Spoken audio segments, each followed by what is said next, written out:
রাত প্রায় 4টা, আর আমি এই সময় এসে পাখির খাঁচা উদ্বোধন করলাম। মুগ্ধ আর স্নিগ্ধকে দিয়ে আমাদের খাঁচা উদ্বোধন করলাম। মুগ্ধ এখানে, স্নিগ্ধ বসে আছে এখানে, মুগ্ধ। আমি খাঁচার ভিতরে যেয়ে দেখাবো, তার আগে খাঁচার আউটলুকটা আমি একটু দেখাই। চমৎকার ফিনিশিংটা এত সুন্দর হবে সেটা আমি নিজেও ভাবি নাই। আচ্ছা, খাঁচার কী কী আছে দেখাই। বর্তমানে পুরোটা মিলে একটা পার্টিশন আছে, আরেকটা পার্টিশন দেওয়া যাবে এদিক দিয়ে, সেই সিস্টেমে রাখা হয়েছে। আরেকটা ট্রে আর নেট যেটার উপর দাঁড়াবে সেটা জাস্ট বসা দিয়ে চলবে, বানানো আছে। শেপটা একটা ঘরের শেপ দেওয়া হয়েছে, উপরে বোর্ড দেওয়া, আর দরজা আছে 2টা, উপরে নিচে 2টা পার্টিশন থাকলে যেন আলাদাভাবে করা যায়, খোলা যায়। আর লকটা সিস্টেম করছি হলো, এখানে একটা নব দিয়েছি। এরকম থাকলে বাসায় বাচ্চা থাকলে বাচ্চারা খুলে ছেড়ে দিতে পারবে না, তো 2 জায়গায় আমি সেম সিস্টেম করছি।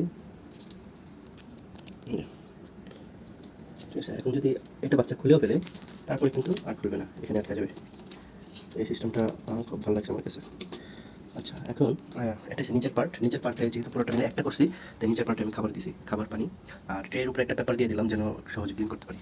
স্নিগ্ধ বসে আছে এখানে, এই যে নিচ থেকে, এটা একদম নিচ থেকে শুরু করে স্নিগ্ধ।